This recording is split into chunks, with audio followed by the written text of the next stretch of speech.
भगवान भला करे लल्लू जी की माँ का, जिनके बल पर हर प्रकार का आराम है।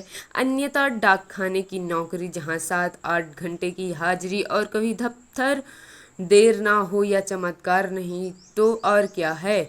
घर बार का सारा काम सदा स्वयं ही समय पर हो जाता है। हमारी गाड़ी कभी लेट होती ही नहीं। घर की सभी चूल्हे घड़ी के पुर्जों की भांति सदा अपनी अपनी जगह पर ठीक रहती हैं। यह सब लल्लू जी की माँ का जादू है।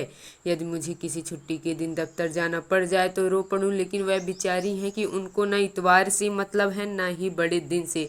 काम है कि प्रतिदिन बढ़ता ही जाता है। मेरा घमंड वेतन के साथ साथ बढ़ता जाता है, लेकिन उफ तक नहीं करती। घर में प्रभु की कृपा से 4 बच्चे हैं। उनके ही काम से एक औरत को अवकाश मिलना कठिन है। फिर पता नहीं वह अन्य कामों के लिए किस प्रकार समय निकाल लेती हैं। मेरे व्यक्तिगत सुख के सभी काम वह स्वयं ही करती हैं। जाड़े में सुबह सुबह गर्म पानी मौजूद, हजामत का सामान अपनी जगह तैयार, पूजा के बर्तन साफ, पालिश किए हुए जूते, अर्थात कहीं से उंगली रखने का कोई अवसर न मिलता।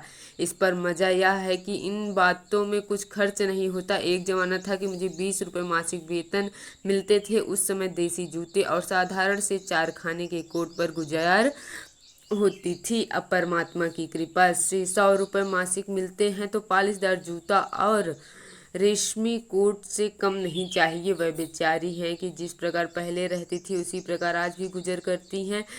केवल दूसरे साल एक गहना और कार्तिकी के दिन त्रिवेणी स्नान, बस इसी में प्रसन्न हैं। इधर हम लोग हैं कि प्रत्येक वर्ष वेतन वृद्धि होती है, लेकिन धन्यवाद के स्थान पर सदा उलाहना उपलब्ध की ही मुंह पर रहता है, और हर समय पोस्टल एसोसिएशन की पुकार की वार्षिक वेतन वृद्धि में बढ़ोतरी और दफ्तर के कार्य का समय कम रखा जाए और कोई भी अधिकारी आंख उठाकर न देख सके। मैं जो दाल चावल खाता हूँ वही वह भी खाती हैं। ईश्वर की देन है, उन्हें संतोष रहता है और मुझे असंतोष में अधीरता।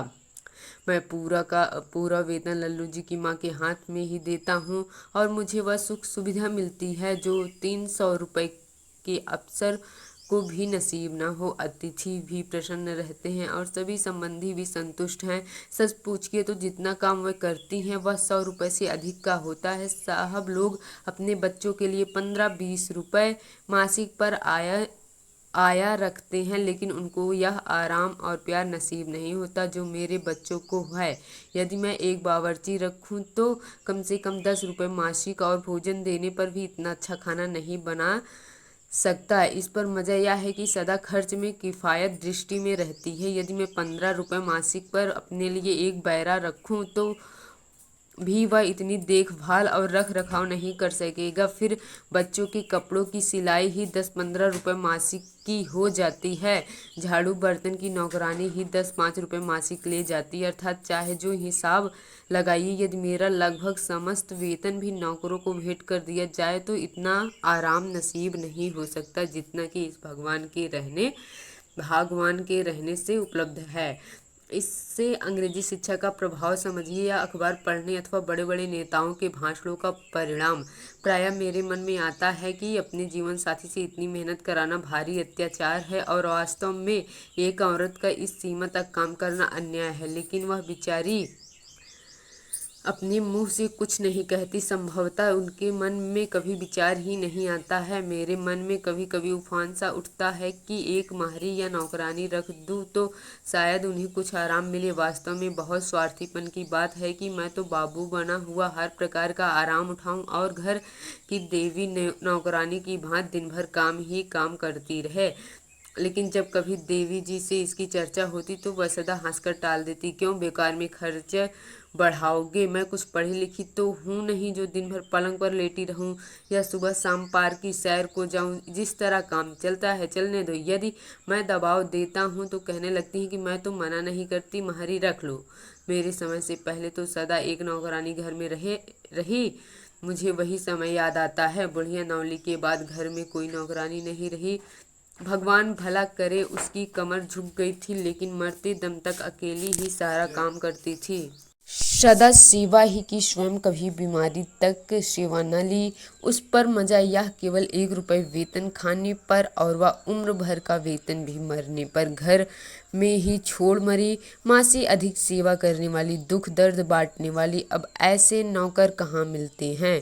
क्या समय था, अत्यल्प वेतनों पर भी लोग संपन्न थे। इसके प्रतिकूल आजकल वह समय है कि आप आय व्यय दोनों में वृद्धि, उस पर भी हर समय असंतोष। पहले प्रत्येक वस्तु सस्ती थी, लट्ठा और उत्तम मलमल 4 आने गज, अच्छी मिठाई 5-6 आने सेर। अब खर्च दुगना हो गया है, मगर वह बात नहीं मिलती। भगवान करे वह समय एक बार पुनः आ जाए, चाहे थोड़े समय के लिए, लेकिन एक बार और टके सेर भाजी, टके सेर खाजा हो जाए। अब मैंने किसी आवश्यकता के कारण नहीं और किसी के कहने पर, बल्कि अपनी इच्छा से फैशन की दृष्टि से एक महरी रखने का संकल्प कर लिया। लेकिन यह संकल्प रास नहीं आया। हर बार नई मुसीबतों से दो चार होना पड़ा, और आराम तो एक और चिंता ही चिंता रही। प्रतिदिन बर्तनों और कपड़ों का गम होना आरंभ हुआ। खर्चे अत्यधिक बढ़ गए। यदि पहले 10-15 रुपए के घी में काम चला जाता था, तो अब 25 का लगने लगा। नौकरानी है कि हर समय अपने पिछले स्वामी की बड़ाई का गीत गाती रहती है।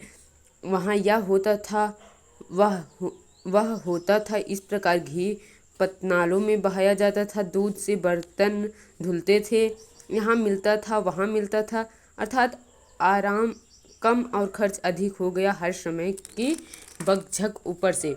पहले नौकरानी जो मिली उसकी अवस्था 20-22 वर्ष की रही होगी।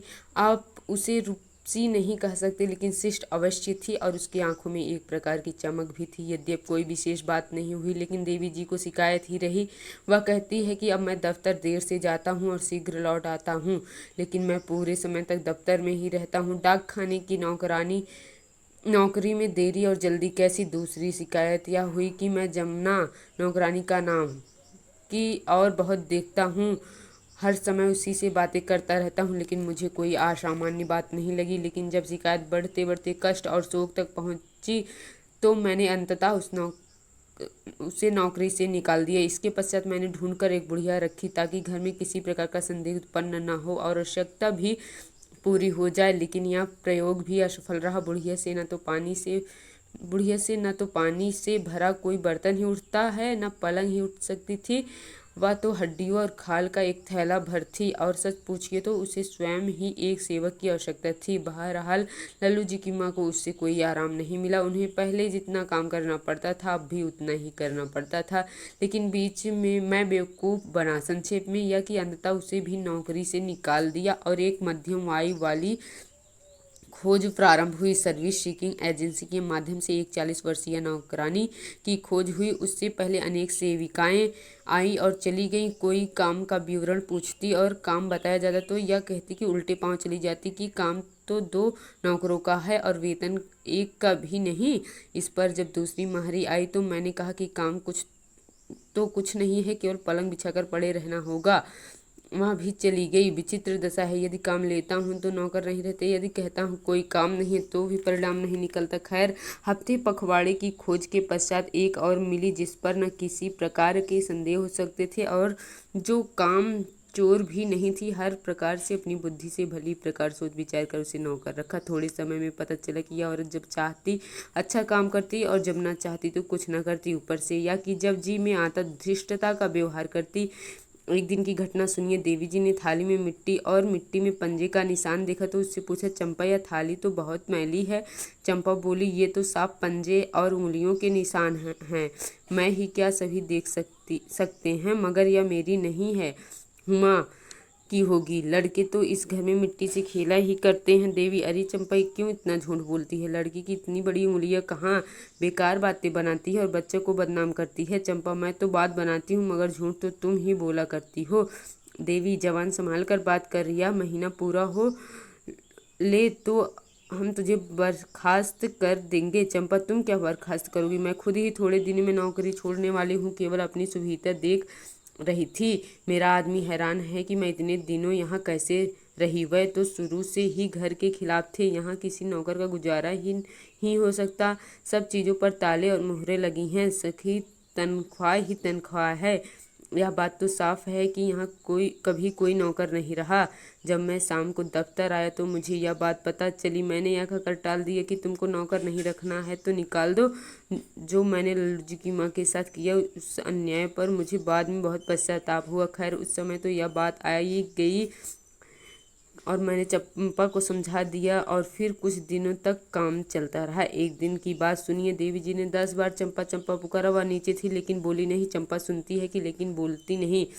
तब देवी जी नीचे आई और उसे कहा, तुझे 50 आवाज़ें दी, तूने जवाब नहीं दिया। चंपा, रे बीवी रहने दो, क्यों झूठ बोलती हो?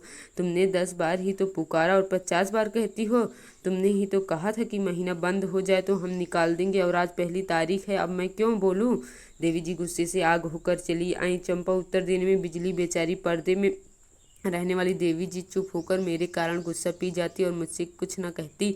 मेरा कमरा भली प्रकार साफ न होता, और यदि वह कुछ कहती तो वह कहती कि कौन बड़ा साफ कमरा है। एक दिन चंपा ने चीनी मिट्टी के गुलदान तोड़ डाले। देवी जी ने पूछा तो गुलदान न तोड़े, शीशे के बर्तनों को कहा था, सो आज तक एक भी नहीं टूटा है। जो काम करेगा उससे टूट फूट भी होगी। गुलदान पुराने थे तो आपको नौकर नहीं रखना है। बेकार झूठे आरोप लगाती हैं। जब शाम को मैं पहुंचा तो कहा, एक सरकार खता हो गई। साफ करने पर एक दूसरे पर गिर गया और टूट गई। मैं यथासंभव प्रसन्न रहा कि प्रयत्न करता हूँ कि करूँ। दिन भर दफ्तर की हाय हाय, शाम को घर की परेशानियाँ। एक दिन मैंने कहा कि चंपा, मेरे जूते में एक कील निकल आई है, उसको किसी चीज़ से ठोंक दे।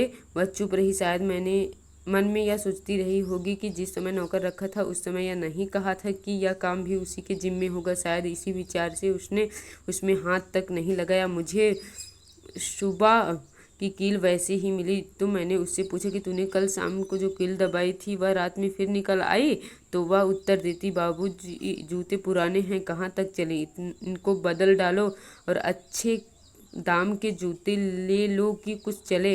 इस भांति जब मेरा नाक में दम आ गया तो मैंने उसे निकाल दिया और फिर कोई महरी न रखी। इस प्रकार खोया हुआ चैन आप ही आप मिल गया। सच है, अब नौकरों का समय नहीं रहा। प्रत्येक व्यक्ति स्वयं अपना सर्वश्रेष्ठ नौकर है।